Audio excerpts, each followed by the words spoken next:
Yuk. Oh. Selamat malam Jombang. Selamat pagi Indonesia. Ya, assalamualaikum warahmatullahi wabarakatuh. Waalaikumsalam. Senang sekali ya pada malam hari ini Ana bisa kembali bercuap-cuap dengan Sobat KR53 ya. Dan malam hari ini ketemu lagi. Iya, ketemu lagi. Sama Mbak Susi Indraswari ya. Ini dari Aliansi Kontra Santri Lawan Kekerasan Seksual. Panjang. Panjang Ya. lama.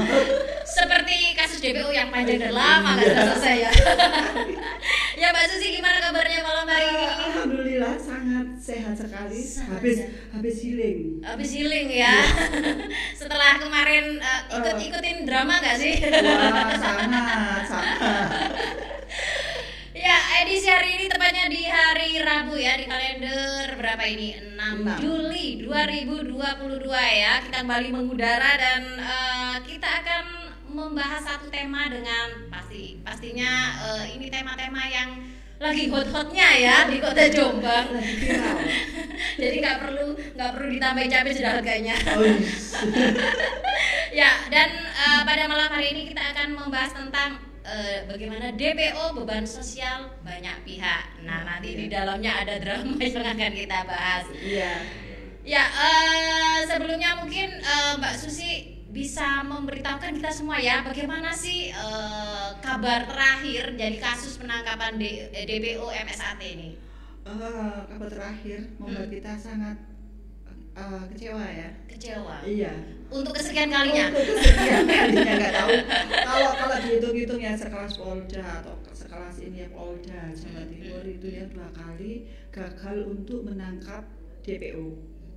Padahal DPO-nya juga di situ-situ aja, bukan lari ke daerah lain, bukan lari ke ke provinsi yang lain, bukan lari ke luar negeri, tetap ada di situ saja. Bahkan kemarin sempat konser. Lah, makanya itu kalau konser kemarin itu kan ngece banget ya, Iya, kalau bahasa iya, kita ya iya. sangat ngece dan mempermalukan institusi polisi kan ya. Ha. Dan sekarang dipermalukan lagi dengan drama-drama yang kalau guyonan kami di WA grup itu ini loh menunjukkan ini loh polisi bekerja gitu kan, sehingga meskipun hasilnya negosiasi dan negosiasi lagi. Kena prank katanya. Ah, Mbak Susi iya, ya. prank.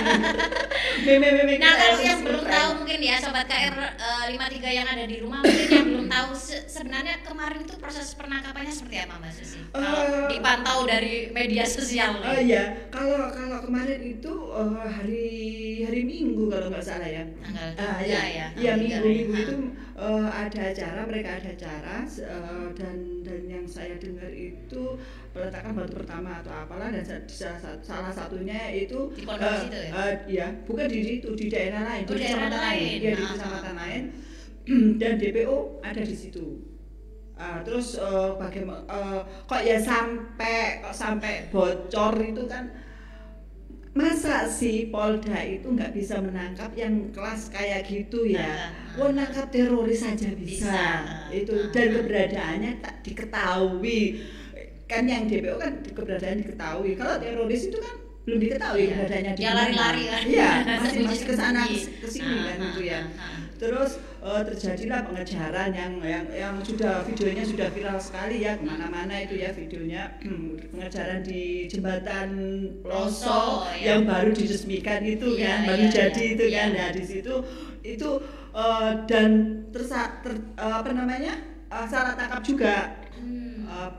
DPO nggak ada di mobil tersebut, sehingga akhirnya lepas gitu kan. Lepas kan itu nggak tahu ada di mana di mobil, masa sih kok sampai nggak ngerti. Kok nggak Iya, ngerti iya, dari awal ya? iya lah, iya makanya itu kalau bisa kan nggak tahu dengan pengetahuannya orang-orang reskrim atau yang bagian ini ya, itu sebenarnya itu bisa, seharusnya itu bisa itu ya yang Mungkin ini ya pertanyaannya juga sebenarnya salah mobil atau memang sengaja disalahkan sih? ya itu mungkin Bisa jadi ya. ya kita akhirnya kan sudon ya gitu kan, akhirnya kan ya karena gampang kok sebenarnya itu. Kalau mau ya. Kalau mau dan ada kemauan itu saja. Wong peserta DPO-nya ada di situ. DPO-nya kan ada di dalamnya situ dan berkali-kali bukan hanya yang kalau saya lihat di beberapa sosial media teman-teman yang dari pondok tersebut nggak berani ngomong tentang ininya ya. Itu beberapa kali mengadakan acara kalau kita bisa memantau. Itu bisa ada beberapa acara sebelum konser itu mereka juga ada acara yang didatangi sama dan DPO. Dia malah saja apa? Terus kemarin itu setelah ini ya setelah konser kemarin itu DPO ini juga nulis di IG-nya. Iya, permohonan maaf ke para teman-temannya artis itu yang mengisi acaranya itu kalau kemarin itu ada semut-semut nakal gitu yang telah ada dan saya sempat lihat itu kan sangat kalau saya jadi ini ya jadi polisi ya sangat tersinggung sekali kan seharusnya kenapa tidak seharusnya sebentar itu kan salah tangkap atau ya ternyata di mobil itu tidak ada DPO nah, kemudian apa yang dilakukan kalau mantau itu itu terjadi perbincangan yang sangat lama Mbak. Saya dapat kabar itu sore sampailah pada malam hari itu masih simpang siur antara ketangkap dan tidak ketangkap.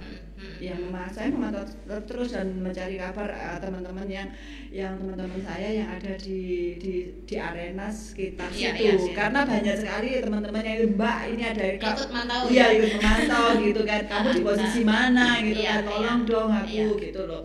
Terus habis itu ada kabar juga lolos gitu kan, DPO lolos. Kok bisa lolos?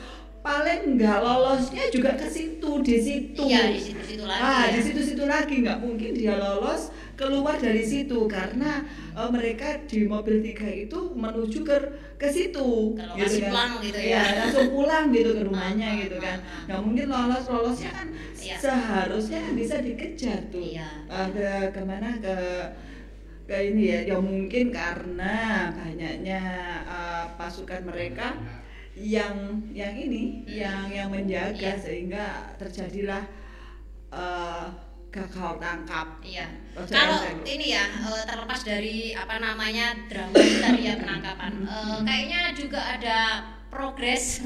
Maksudnya ada beberapa komentar dari mulai dari tokoh agama yang mulai menganggap ini mulai merisaukan gitu ya. Yang ini jadi beban sosial misalnya pesantren-pesantren lain yang ada di Kota Jombang. Nah, gimana Mbak Susi memantau ini? Ya kemarin saya juga sempat membaca itu ada komentar dari Tebu Ireng ya, salah satu pendeta tertua Gus Kikin itu sangat membantu kami juga karena kita tahu beberapa waktu lalu jarang sekali pondok pesantren yang berkomentar pada kasus ini.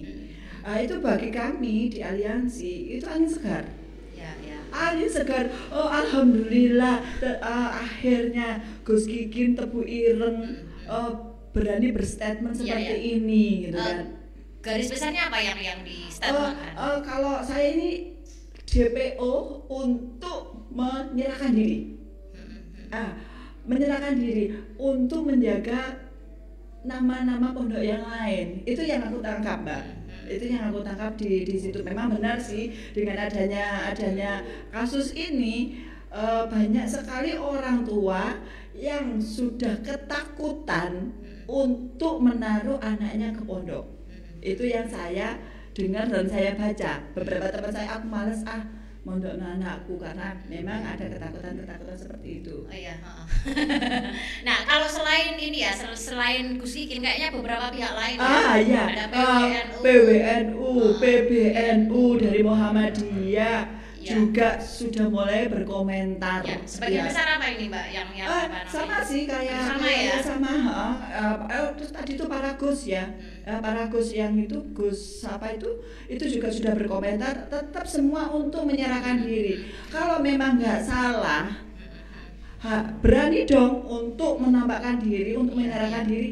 Kita buktikan dari awal hukum batu hukum kita buktikan kalau dia itu nggak salah. Kalau semuanya itu fitnah, kita buktikan di pengadilan.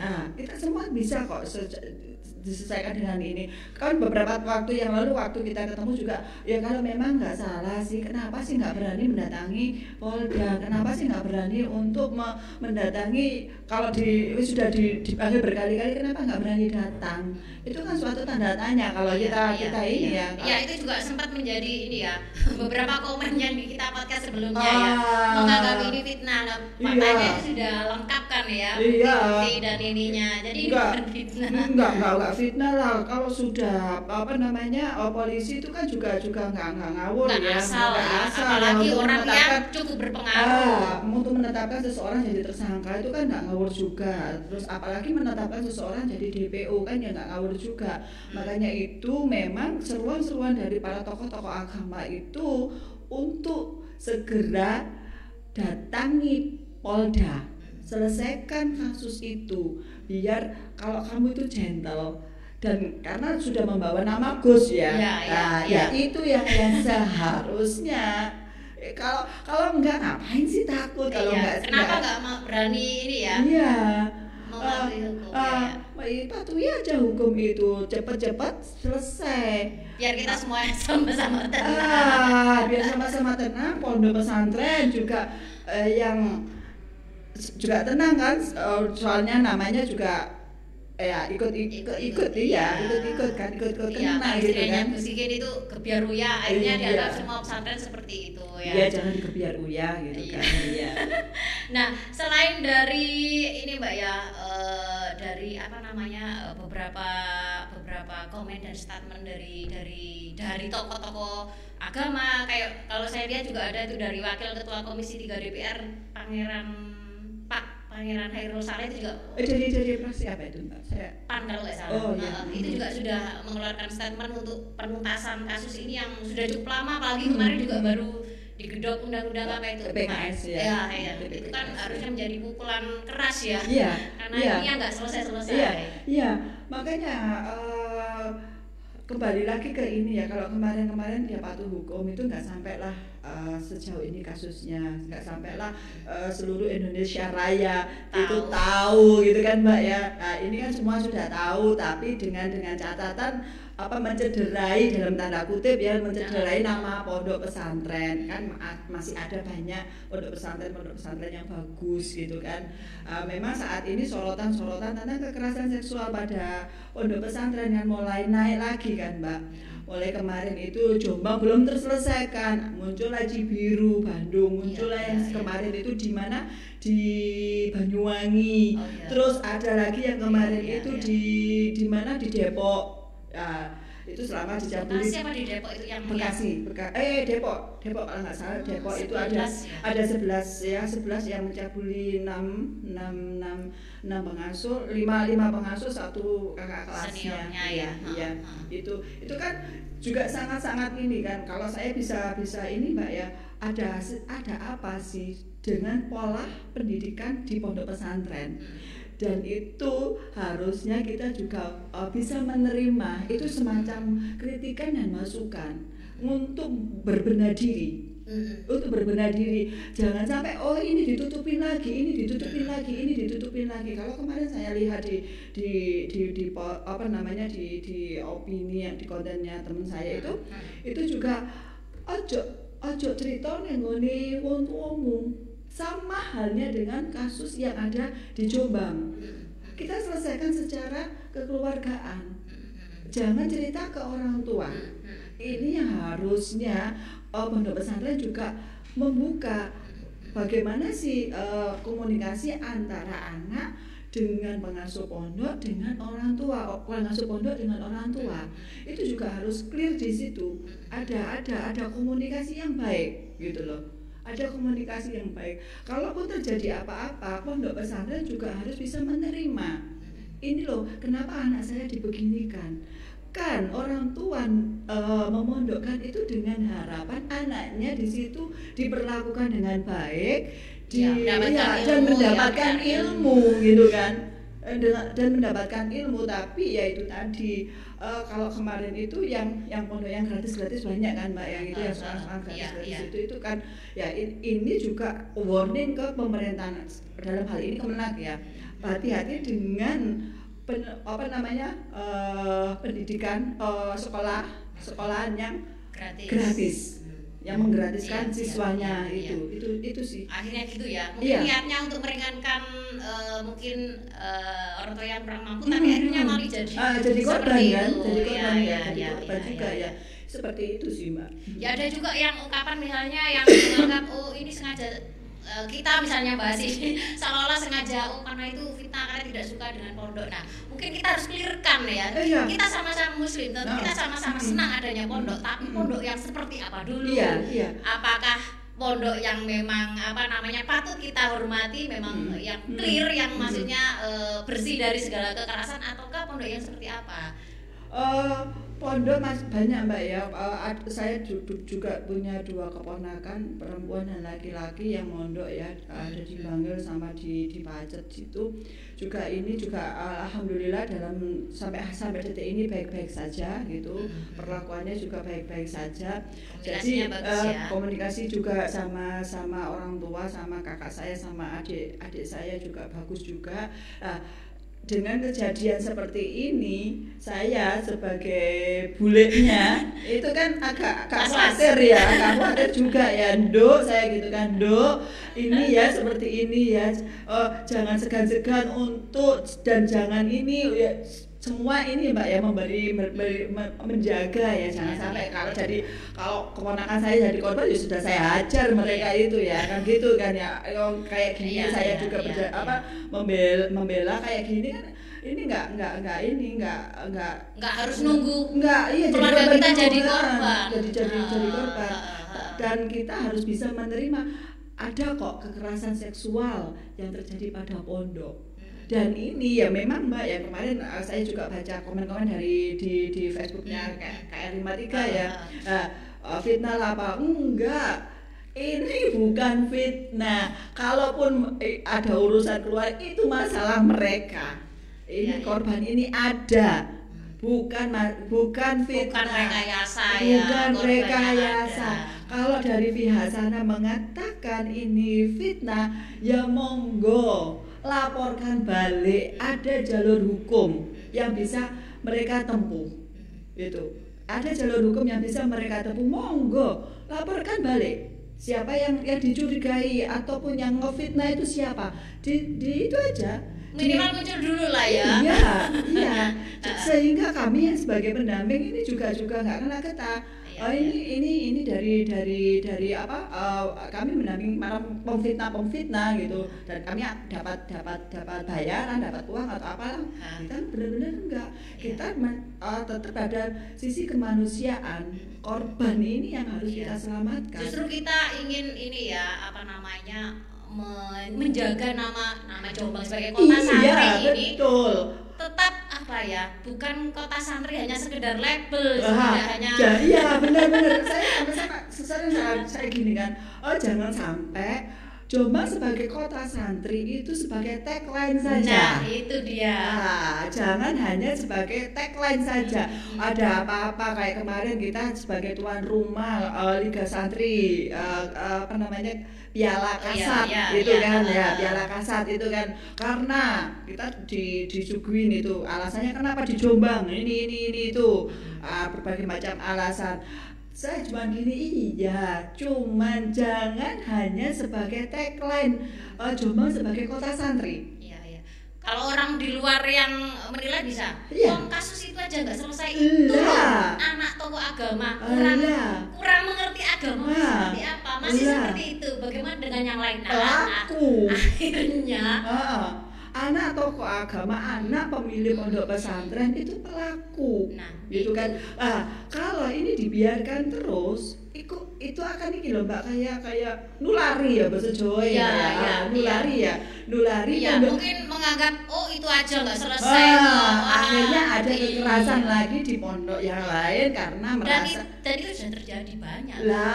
Artinya setelah kasus ini bukan berhenti, tapi semakin banyak kan. Tapi saya gini Mbak ya, yang saya heran ya Mbak ya, kalau itu menimpa pondok besar itu susah sekali untuk itu kita ungkap. Dan pendamping ini mendapatkan apa saja gitu kan, baik itu dari pihak ini, baik itu dari teman karena saya mengalami itu. Tapi kalau terjadi pelakunya itu dari pondok yang kecil-kecil, cepat sekali, satset polisi ya, gitu kan, langsung tangkap ya, langsung tangkap. Berapa kali ini langsung tangkap, ada laporan langsung tangkap gitu kan ya.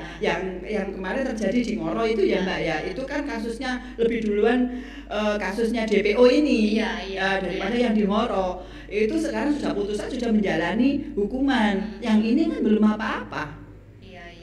Nah, ini saya ngomong masalah sampai muncul ini ya, si DPO ini kebal hukum gitu. Nah, itu yang seharusnya kan tidak ada. Seharusnya kan tidak ada sampai seperti itu, artinya siapapun ya, karena semua kan ada ya, semua sama di hadapan hukum. Itu ternyata kan enggak. Hukum tidak tebang pilih, tidak memandang siapapun. Faktanya anak siapa dulu kan gitu kan, sehingga nggak salah juga kalau masyarakat ya kan memandang ya Mas, kalau maling ayam aja cepat ditangkap lah.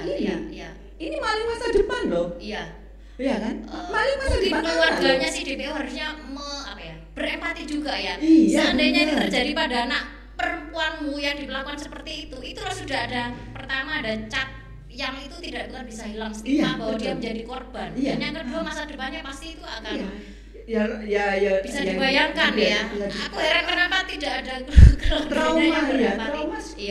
trauma psikologisnya Mbak, terutama Mbak. Trauma psikologisnya itu yang sangat berat itu. Karena apapun itu kalau sudah ingat itu, bagaimana pendampingan teman-teman yang untuk psikologisnya kan juga lumayan juga gitu. Jadi nggak heran kalau yang kasus ini itu ada apa sih sehingga sampai sekarang belum ini kekebalannya sampai seberapa, sampai kemarin kita sudah lihat ya Mbak ya, video Kapolres seperti itu kan, sampai mandu dan berbagai meme, berbagai komentar gitu kan. Ya nggak salah juga kalau masyarakat menilai seperti itu. Gitu itu kan karena ada fakta yang dilihat. Ada fakta yang dilihat. Ini fitnah, ini urusan keluarga. Itu kan untuk ngomong kejayaan NKRI ya, kalau dia itu warga negara yang baik, ya patuh hukum. Ini Mbak Susi ada yang komen ini, Mas Udin ini. Advokat kita ini. Nah, ini ikut komen ini. Kasus ini membuat pesantren mendapat pencitraan buruk. Walaupun ini perilaku oknum, berlarutnya proses hukum membuat Jombang selalu trending pemberitaan kurang baik. Sangat prihatin. Benar. Padahal Jombang ini kan juga banyak sekali ya tempat-tempat yang bisa kita Gus Dur. Iyalah, makanya itu. Tokoh-tokoh nasional juga banyak gitu ya dengan kasus yang seperti ini ya, saya mohon sih dukungan masyarakat untuk mau mendukung kepolisian biar bisa segera menangkap DPO ini, sehingga citra atau nama baiknya Jombang itu baik lagi. Tapi sebenarnya yang kita harapkan bukan hanya citra, tapi supaya korban ini memang mendapatkan keadilannya, gitu kan? Betul sekali. Yang lebih dari sekedar citra maksudku. Iya benar. Yang terpenting kan itu ya. Iya benar Mbak Nur ya. Bukan hanya citra saja ya. Benar-benar dengan slogannya beriman, itu Jombang kota beriman ya, meskipun itu hanya bersih, indah dan nyaman ya, tapi benar-benar beriman gitu ya. Bukan singkatan dari itu, benar-benar Jombang sebagai kota santri dan Jombang juga beriman gitu kan. Apalagi yang tagline-nya berdaya saing itu kan, kembali lagi ke situ kan agak berat lagi kan Mbak ya itu. Kalau yang punya kota santri gimana? Sudah ada berstatement Ibu Bupati kita? Aduh Mbak, kalau ngomong masalah itu Mbak ya, sampai hari ini berstatement beliau pada awal-awal saja iya berstatement. Setelah itu nggak berani berstatement, bukan nggak berani ya, belum berani belum berani berstatement lagi. Mungkin ini kan Gus Kikin sudah berstatement, PWNU sudah berstatement, PBNU sudah berstatement, DPR RI juga sudah berstatement, Muhammadiyah juga sudah berstatement ya, terus para Gus itu juga sudah berstatement ya. Semoga ya, harapan kami juga semoga Ibu Bupati berani untuk berstatement. Paling enggak ini ikut mempush polisi untuk segera menuntaskan kasus itu ya, betul. Karena ini kalau kita ngomong ini ya, ini masih tahapannya masih panjang lagi kan Mbak ya, panjang lagi kan. Ini untuk menangkap DPO ini kan sangat ribet sekali Mbak. Ditetapkan DPO dari Januari sampai bulan Juni ini kan belum ya, Juli ini kan belum ketangkap juga gitu kan, belum lagi yang lainnya gitu ya, kan. Kita ngomong beban sosial, sebenarnya masyarakat Jombang sendiri mungkin sekarang jadi dikenal. Jadi dikenalnya, rumahnya di mana Jombang? Oh, yang kasus DPO nggak ketangkep gitu. Itu yang seharusnya. Iya kan? Iya, pasti itu. Oh iya, dari mana Mbak gitu kan? Dari mana Mbak? Tekan di Mbak gitu kan. Oh, tekan Jombang. Apa nih omongnya si DPO itu? Kan gitu. Oh, ada kasus itu ya. Itu seperti itu. Pasti ada itu. Anak kecil. Oh, tadi itu saya ada ini Mbak. Ada kabar dari teman, itu, Mbak Susi, ternyata lijo bakul itu tukang sayur itu Mbak podo ngomongno masalah penangkapan DPO kan, jadi hebat sekarang ini orang sudah tahu gitu kan. Artinya itu sudah mendapatkan perhatian nggak hanya dari masyarakat, tapi kalangan bawah. Iya. Sampai kalangan bawah itu sudah ini. Kalau dulu kan nggak ngerti, kalau saya tanya gitu kan, ya kalau tertentu nggak ngerti, meskipun kadang-kadang saya ke daerah pelosok gitu tanya-tanya gitu kan, nggak ngerti kasus itu, tapi mulai sekarang itu sudah tahu. Mungkin semua kalangan ya karena viralnya kasus kemarin ya, penangkapan yang gagal. Mungkin juga masyarakat mulai belajar tentang ini ya, memilih dan memilah berita mana yang hoax, mana yang fakta gitu ya. Betul sekali itu Mbak.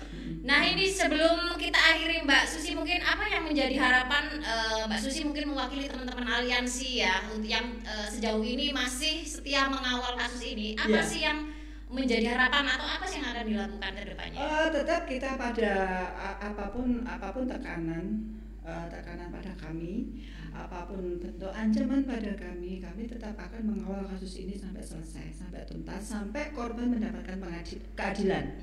Itu menjadi komitmen kami di aliansi, di aliansi ini ya. Terus ya kalau harapan sih Mbak ya tetap sama dengan yang lalu-lalu, polisi berani untuk menangkap, karena polisi itu penegak hukum, alat penegak hukum. Kepada siapa lagi? Kalau polisi tidak bisa menegakkan hukum, kepada siapa lagi? Masyarakat meminta keadilan gitu kan. Itu berani ke siapapun tanpa memandang itu anak siapa, itu dari kalangan mana. Itu sih Mbak. Tidak peduli latar belakangnya Tidak peduli latar belakangnya. Ini ada lagi nih yang berkomentar sebelum kita closing. Oke. Katanya hilang ini. Komentarnya apa? Hilang ya, seram ya mungkin ya. Membebaskan 100 penjahat lebih baik daripada menangkap satu orang yang tidak bersalah atau karena tidak bersalahnya itu dari mana? Halo, tidak bersalahnya itu di mana? Kan belum melalui pengadilan. Makanya kepada yang berkomentar itu ya mohon maaf, saya ngomong mohon maaf kalau memang nggak bersalah, silakan dihadapi melalui jalur hukum. Monggo dihadapi dengan jalur hukum, laporkan di mana fitnahan itu dan DPO berani menampakkan diri, Ya. paling nggak menyerahkan diri lah. Ya, ya, ya. Ya, patuhi hukum, Ya. patuhi hukum itu saja. Itu ya. Heeh. Pak DPO dimanapun Anda berada mungkin juga lagi nyimak kita ya. Aduh, Tolong Pak ya. DPO, Pak DPO, halo. Cukup ya kalau ingin terkenal dan viral sudah cukup kayaknya. Sampean wis viral Pak DPO, sampean wis viral, sampean sudah terkenal, sampean sudah di foto sampean Sudah tertampak di tersebar mana-mana. di mana-mana ya. Mohon dengan sangat kalau sampean berani sudah melakukan, Berani untuk bertanggung bertanggung jawab. jawab. Itulah Ya. lagi-lagi sejati. Oke, terima kasih Mbak Susi. Harapan kita semoga tetap ya kasus ini dapat segera terselesaikan, DPO Ya. segera ditangkap Ya. dan semakin banyak tokoh nasional ataupun masyarakat siapapun yang untuk memberikan statement supaya kasus ini bisa segera Iya terselesaikan. betul sekali. Ya. Kami harapkan. Terima kasih Mbak Susi Sama-sama, dan ya. terima kasih juga sobat KR53 yang sudah ikut mantau ataupun yang sudah ikut berkomen, yang sepakat atau yang tidak sepakat. Kita tunggu aja ya drama ini segera berakhir. Dan kita akhiri juga sesi obrolan kita pada malam hari ini dengan wassalamualaikum warahmatullahi wabarakatuh. Selamat malam semuanya. Terima kasih. Dibully. Iya dibully.